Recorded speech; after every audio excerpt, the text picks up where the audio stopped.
وکفیٰ والصلاة والسلام علی سید الانبیاء اما بعد فاعوذ باللہ من الشیطان الرجیم بسم اللہ الرحمن الرحیم وَلِمَنْ خَافَ مَقَامَ رَبِّهِ جَنَّتَانِ صدق اللہ مولانا العظیم وصدق رسولہ النبی الکریم الامین ان اللہ وملائکتہ یصلون علی النبی یا ایہا الذین آمنوا صلوا علیہ وسلموا تسلیما اللہم صلی علی سیدنا و اصحاب سیدنا و ازواج سیدنا و مولانا و ملجأنا و مأوانا محمد و بارک وسلم وصلی علیہ الصلاۃ والسلام علیک یا سیدی یا رسول اللہ الصلاۃ والسلام علیک یا سیدی یا حبیب اللہ الصلاۃ والسلام علیک یا سیدی یا رحمت للعالمین وعلی آلک و اصحابک یا سیدی یا خاتم النبیین۔ نہایتی واجب الاحترام معزز محترم محتشم سامعین ذی وقار، اللہ رب العالمین نے قرآن مجید فرقان حمید کے اندر ارشاد فرمایا وَلِمَنْ خَافَ مَقَامَ رَبِّهِ جَنَّتَانِ، جو اللہ رب العالمین کے حضور کھڑا ہونے سے ڈرا اس کے لیے دو جنتیں ہیں۔ اس آیت کریمہ کے پیش نظر پہلے میں آپ کی خدمت میں چند معروضات پیش کر چکا ہوں، آج پھر یہ آیت کریمہ موضوع سخن ہے۔ چند معروضات آپ کی سماعتوں کے گوش گزار کرنا چاہوں گا۔ اللہ رب العالمین کی حضور جو کھڑا ہونے سے ڈرا اس کے لیے دو جنتیں ہیں، یہ بطور انعام ہوگا، اللہ رب العالمین کا فضل اور کرم ہوگا۔ تو معزز سامعین ذی وقار، ہر ایک انسان کی اولین ذمہ داری ہے کہ وہ اپنے رحمان و رحیم رب کی حضور ڈرے۔ اللہ رب العالمین کی بارگاہ کا خوف اور ڈر اس کے دل و دماغ کے اندر ہونا چاہیے۔ ہر لحظہ ہر لمحہ یہ فکر دامنگیر ہونی چاہیے۔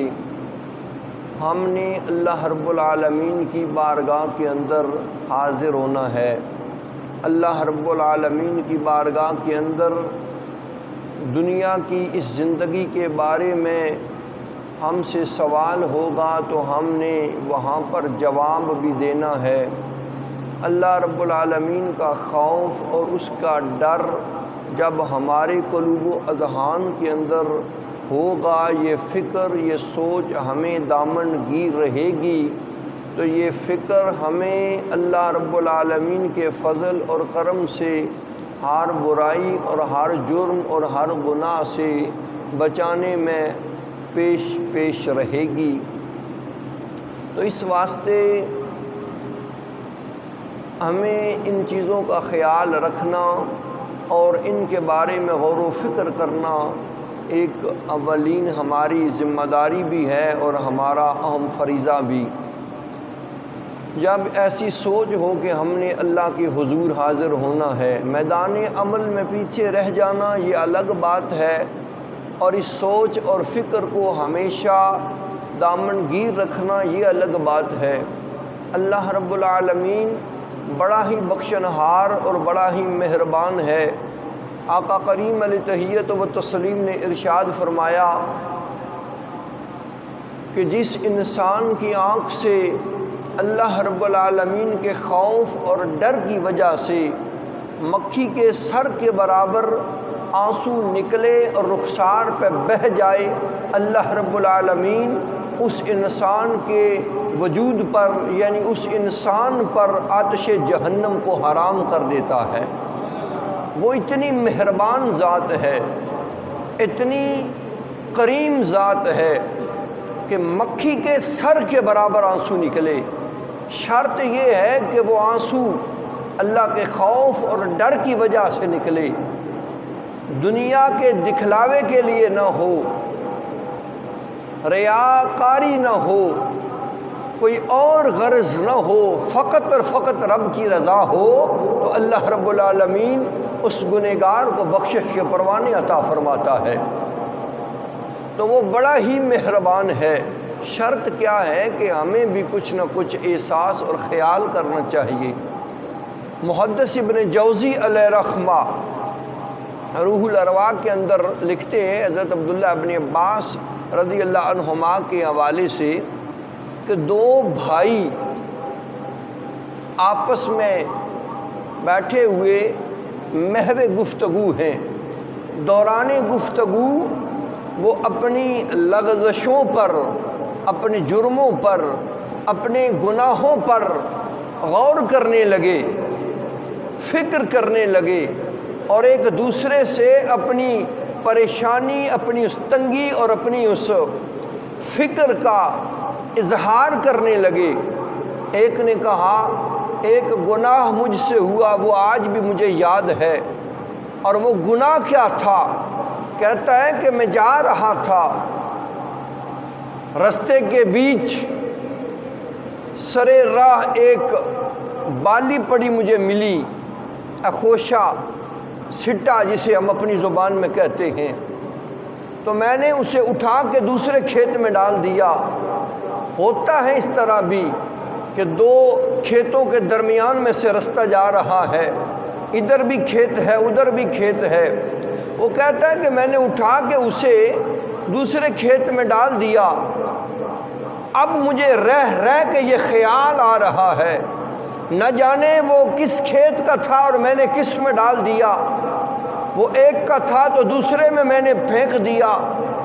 کل قیامت کے روز بارگاہ الوہیت کے اندر جب مجھ سے یہ سوال ہوگا کہ وہ کسی اور کا تھا، تو نے کسی اور کے کھیت میں ڈال دیا، تو میں اللہ رب العالمین کے حضور کیا جواب دے پاؤں گا؟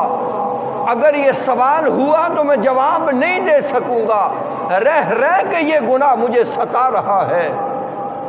تو دوسرا کہتا ہے میرے بھائی میں نے بڑی کثرت کے ساتھ نوافل پڑھے ہیں،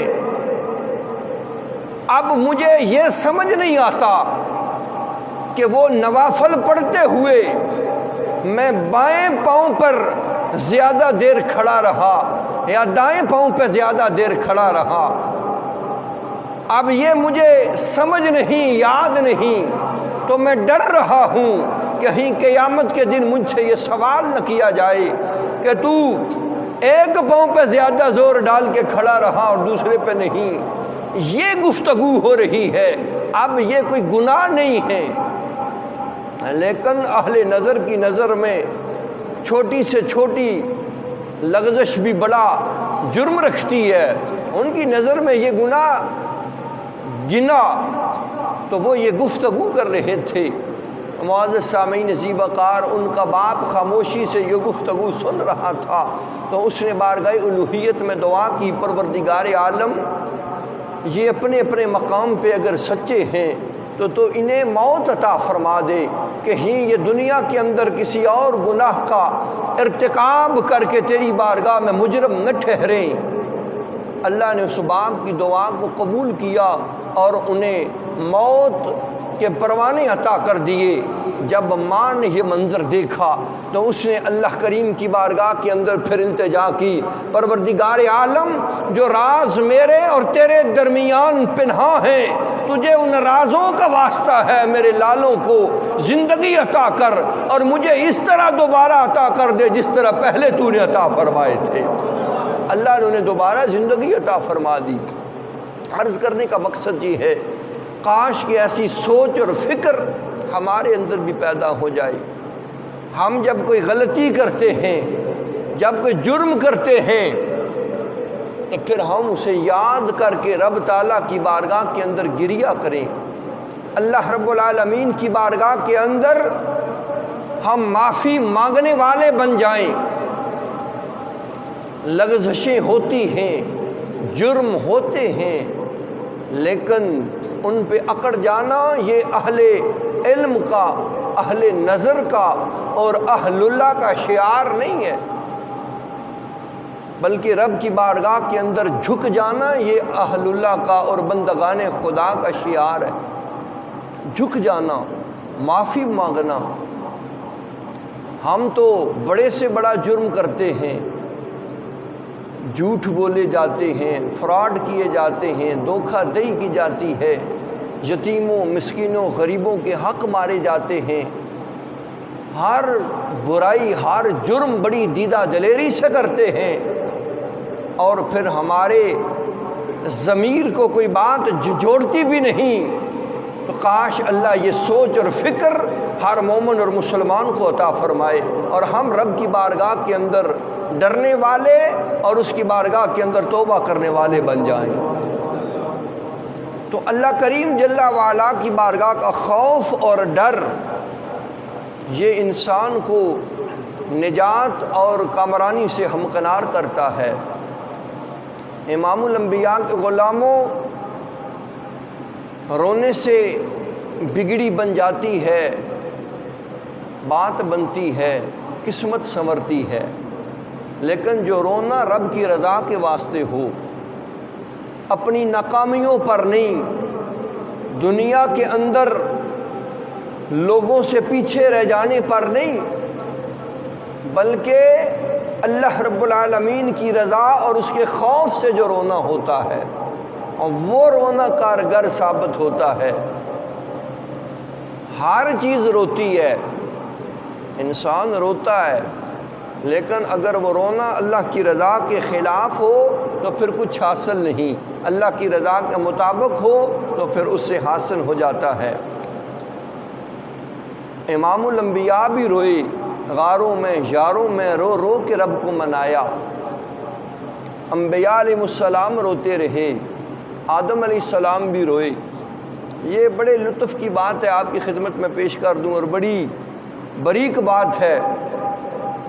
آدم علیہ السلام بھی روئے، حضرت حوا سلام اللہ علیہا بھی روئیں، مور بھی رویا، سانپ بھی رویا، شیطان بھی رویا۔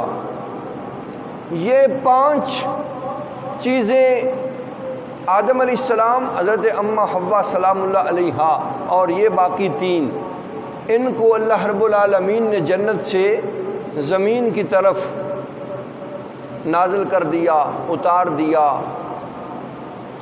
اور یہ سارے روئے۔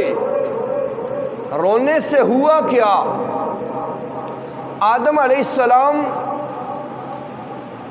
صحراؤں میں بھی روئے، دریاؤں میں بھی روئے۔ تو آپ کے رونے سے کیا ہوا؟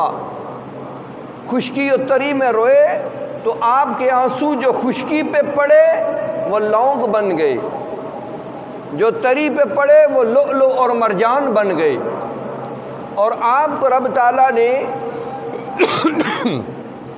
باب التوبہ سے سوئے زمین کی طرف رخصت فرمایا تھا۔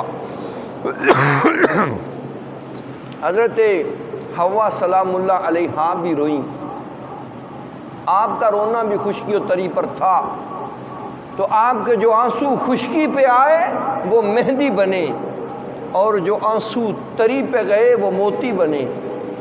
اللہ رب العالمین نے آپ کو باب الرحمت سے سوئے زمین رخصت فرمایا تھا۔ سانپ رویا، یہ بھی جنت سے نکلا ہے، کیونکہ شیطان اس کے منہ میں بیٹھ کے جنت میں گیا تھا، اور جب جنت میں اترا تو اس کے منہ میں شیطان نے پیشاب کر دیا تھا، جو پھر زہر بن گیا۔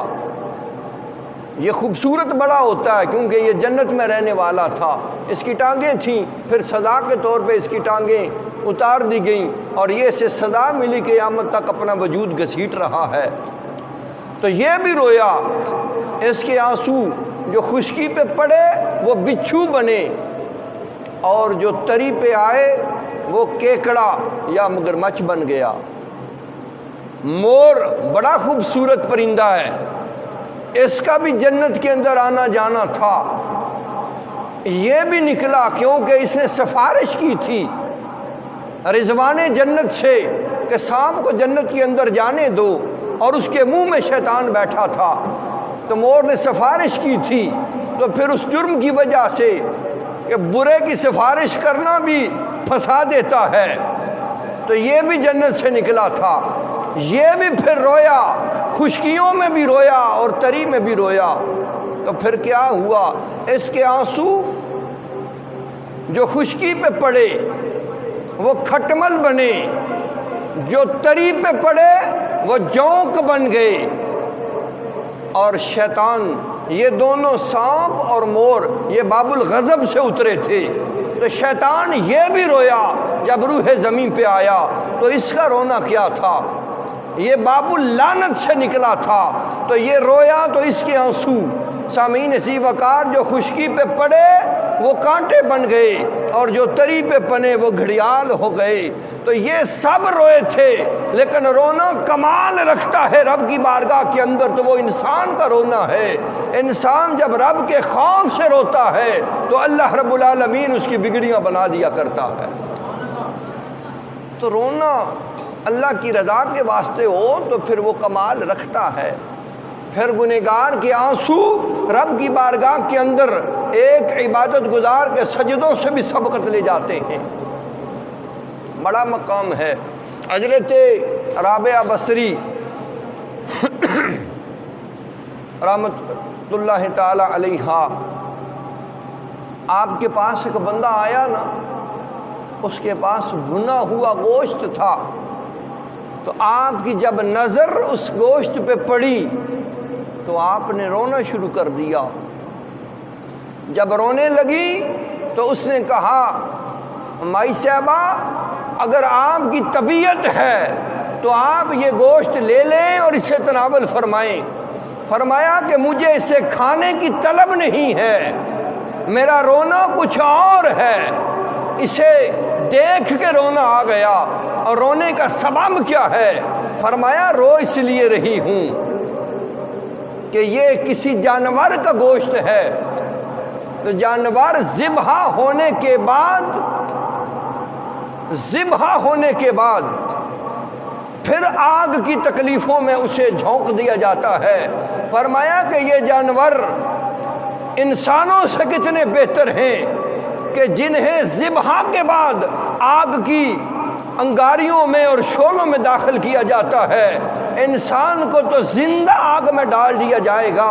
اس لیے یہ جانور انسان سے بہتر ہیں کہ جو ذبح ہونے کے بعد آگ میں جاتے ہیں تو پھر آگ کی تکلیف انہیں تکلیف کا باعث نہیں بنتی اور رہتی، اس وجہ سے رو رہی ہوں۔ سامعین سی وقار، فرمایا کہ انسان زندہ آگ میں ڈال دیا جائے گا اور انہیں ذبح کے بعد آگ میں داخل کیا جاتا ہے، اور آگ بھی وہ جو جہنم کی آگ ہوگی، اس آگ کے اندر انسان ڈالے جائیں گے، جس کے بارے میں پروردگار عالم نے فرمایا اس آگ کا ایندھن انسان اور پتھر ہوں گے۔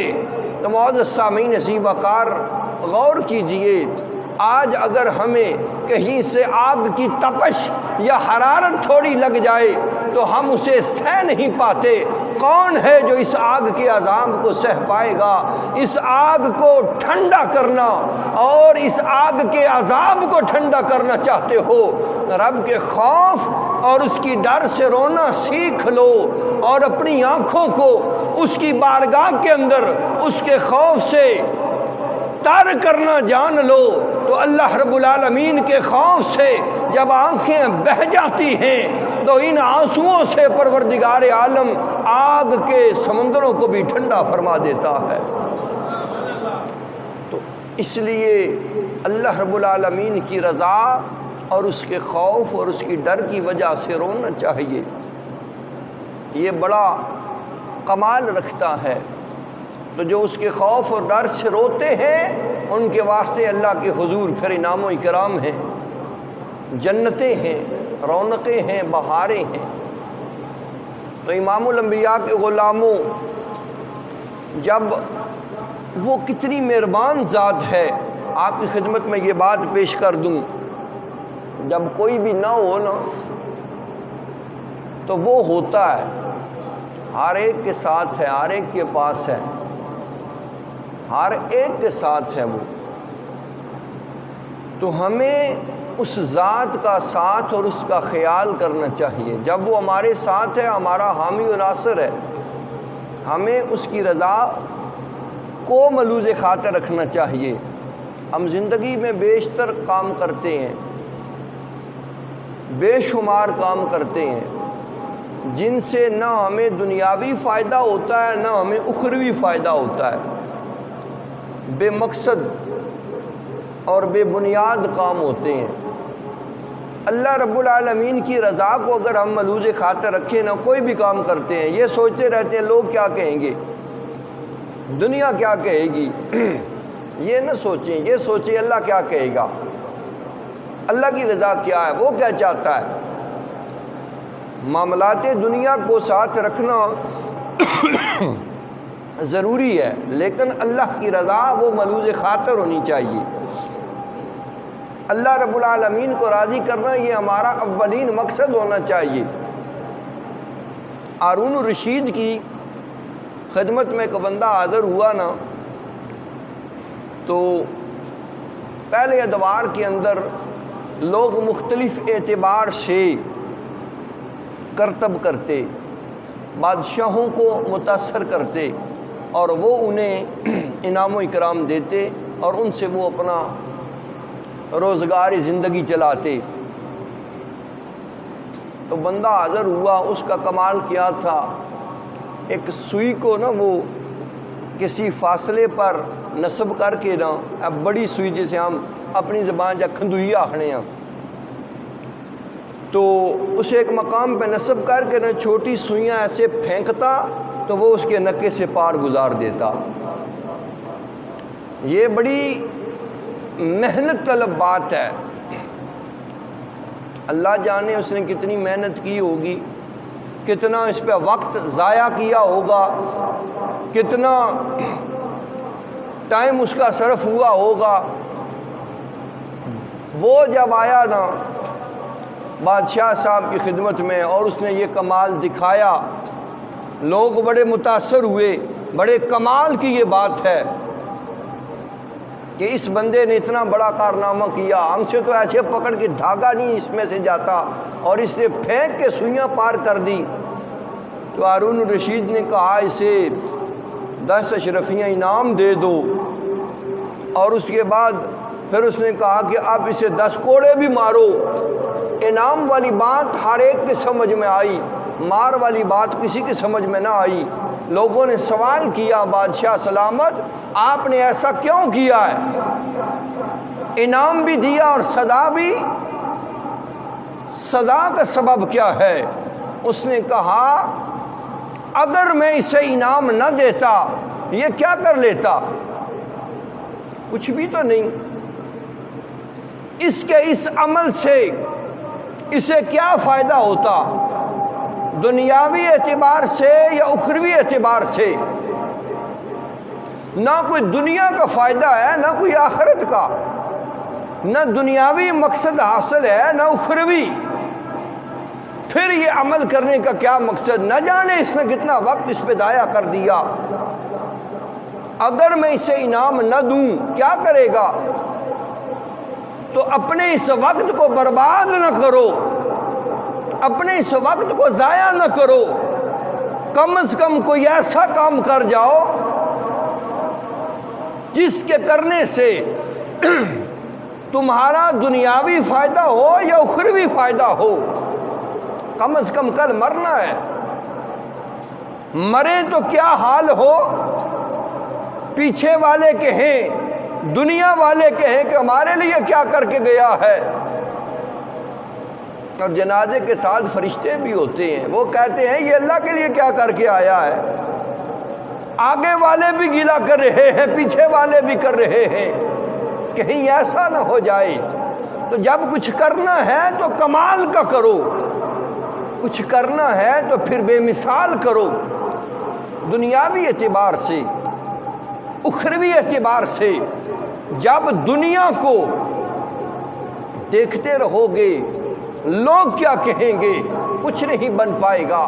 یہ دیکھو رب کیا چاہتا ہے، رب کی رضا کیا ہے، جو کرنا ہے رب کی رضا کے واسطے ہو تو اس سے ہمیں دنیا کے فائدے بھی حاصل ہو جائیں گے، آخرت کے فائدے بھی حاصل ہو جائیں گے، اللہ رسول کی رضا بھی نصیب ہو جائے گی، دارین کے اندر پروردگار عالم کامیابی سے ہمکنار بھی فرما دے گا۔ ذرا محبت نہ آکھو سبحان اللہ، ایک بار پھر آکھو سبحان اللہ۔ بہت بندے سہنے کشنے پہ کیا گل ہے، میں کوئی تھا تکونا تساں نے سامنے گلا بھی ذرا خراب ہے تاں کھنگ بھی لگی پھر بھی تے تساں سہنے پہ ہو گل چنگی تری نا۔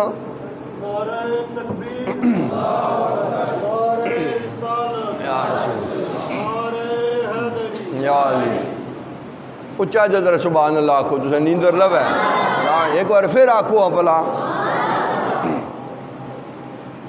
ہر جمعے پر ہی ایک جی گل تو نہیں نہ ہونی، کیا خیال ہے؟ رنگ موضوع ماحول سارا بدلنا پینا، یہ گلاں بھی کچھ ہونیاں، کچھ کھٹیاں کچھ میٹھیاں کچھ کوڑیاں سننیاں پینیاں، پھر انہاں تے غور کرو تے فائدہ ساریاں نے، غور کرسو تو انشاءاللہ فائدہ ہو سی۔ اس واسطے لمبی تمہید بنی نہ تسانی خدمت عرض کری نا تاکہ کچھ مقصد حاصل ہوئے، فائدہ ہوئے۔ رونا عنوان ہے اللہ کے خوف سے، تو ہم جب روئیں گے یا جو روتے ہیں یا جنہوں نے رو کے رب کو منایا ہے تو ہمیں اس سے سبق حاصل کرنا چاہیے۔ ایک بندے کی بات اور میں آپ کی خدمت میں پیش کر دوں، پہلے ادوار کی بات ہے، بڑی پرانی بات، بڑا ہی وہ بیچارہ گنہگار تھا۔ ہوتے ہیں ہر دور کے اندر ایسے لوگ، گناہ کس بندے سے نہیں ہوتا، گناہ کا ہو جانا یہ الگ بات ہے، لیکن اس پہ اللہ کی بارگاہ میں جھک جانا یہ کمال کی بات ہے۔ معافی مانگ لو، وہ بخشنہار ہے، بار بار مانگو گے بار بار عطا فرمائے گا۔ تو وہ بندہ جرم غلطیاں کوتاہیاں کرتا رہا اور اس دور کے اندر اس کا ثانی کوئی نہیں تھا، وہ بے مثال ہی تھا اپنے دور کے اندر جرم اور گناہ کی دنیا میں۔ ایک دن اسے احساس ہوا، خیال آیا، یہ اندر کا جو انسان ہے نا یہ چوٹ کرتا ہے اور کراتا ہے، کبھی کبھی پھر وہ چوٹ لگ جاتی ہے اور بندہ سنور بھی جاتا ہے۔ تو ضمیر نے ملامت کی، ایسی ہی ساری زندگی کرتا رہے گا، رب کو راضی کر لے، منا لے رب کو۔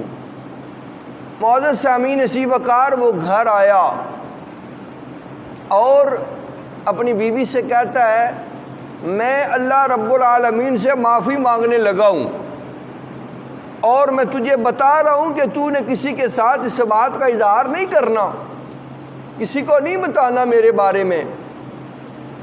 تو بیوی نے آگے سے کہا کہ تو نے جرم کر کر کے گناہ کر کر کے اللہ رب العالمین سے تو اپنا معاملہ اور اپنا رابطہ ہی منقطع کر دیا ہے، تو اب معافی مانگنے چلا ہے۔ بیوی نے یہ تانا دیا نا تو اسے بڑی یہ بات سخت لگی، اس نے کہا کہ اب میں جا رہا ہوں معافی مانگنے، اور وہ نکل گیا گھر سے جنگل کی طرف۔ اور اس نے کہا بیوی سے، وہ کہتا ہے کہ میرا کوئی سفارشی ہوگا اللہ رب العالمین کی بارگاہ کے اندر؟ اس نے کہا تیرا کون سفارشی بنے گا، تو نے جرم ہی اتنے کیے ہیں۔ چلا گیا تو جنگل میں ایک مقام پہ کھڑا ہوا نا، آسمان کی طرف منہ کر کے کہتا ہے اوے آسمان تو ہی میرا سفارشی بن جا، بڑے جرم کیے ہیں، بڑے گناہ کیے ہیں، لیکن میرا سفارشی اس روح زمین پہ کوئی نہیں، تو ہی بن جا۔ پھر زمین کی طرف منہ کر کے کہتا ہے اے روح زمین، تیرے اوپر رہتے ہوئے میں نے بڑی خطائیں کی ہیں، بڑے جرم کیے ہیں، میری سفارش کرنے والی تو ہی بن جا، تو ہی سفارش کر دے۔ بس وہ ایسا درد تھا، ایسا سوز تھا، ایسا گداز تھا، ایسی تڑپ تھی، ایسی طلب تھی، ایسی رغبت تھی کہ اس کی وہ بات اللہ رب العالمین کی بارگاہ کے اندر پہنچی۔ اللہ رب العالمین کی بارگاہ کے اندر اس کا گریہ وہ قبول ہوا، تو سامعین عزیز وقار وہ روتے روتے گرتا ہے، بے ہوش پڑ جاتا ہے۔ اللہ نے فرشتے کو بھیج دیا، فرشتہ آیا، اس کے منہ پہ ہاتھ پھیرا، اس کے ہوش و حواس قائم کیے، اور پھر اسے توبہ کی قبولیت کی بشارت دی اور کہا کہ اللہ رب العالمین نے تیری توبہ کو قبول کر کے تجھے بخشش کے پروانے عطا فرما دیے۔ معزز سامعین عزیز وقار، جب انسان رب کی رضا کی خاطر ہوتا ہے، اللہ رب العالمین کی بارگاہ سے گوہر مراد حاصل کر لیتا ہے۔ تو اس لیے ہمیں یہ سوچ، یہ فکر، یہ خیال ہر لحظہ ہر لمحہ دامن گیر رہنا چاہیے، ہمارا رب ہمیں دیکھ رہا ہے۔ جو بھی کچھ ہم کرتے ہیں، جو کچھ کر رہے ہیں، جب اس کی بارگاہ کے اندر یہ فکر ہوگی نا، خیال ہوگا کہ ہم نے جواب دینا ہے، سوال تو ہوں گے تو جواب دینے پڑیں گے، تو جب سوال ہوگا تو جواب کیا دوں گا، یہ سوچ اگر آ جائے تو آج سے ہم اللہ کے فضل اور کرم سے بے شمار برائیوں سے، جرموں سے کنارہ کش ہو سکتے ہیں، اپنے آپ کو بچا سکتے ہیں۔ اپنی اچھائیوں اور برائیوں پہ غور کریں تو پھر ہم اپنی غلطیوں سے بچ سکتے ہیں۔ حضرت عمر فاروق رضی اللہ تعالی عنہ، آپ پورے ہفتے کی کارروائی لکھتے رہتے اور جمعے کے دن پھر نظر ثانی کیا کرتے، کل میں نے کیا کیا تھا، آج کیا کیا، پرسوں کیا کیا تھا، غور کرتے پورے ہفتے کے اپنے سارے کاموں پر۔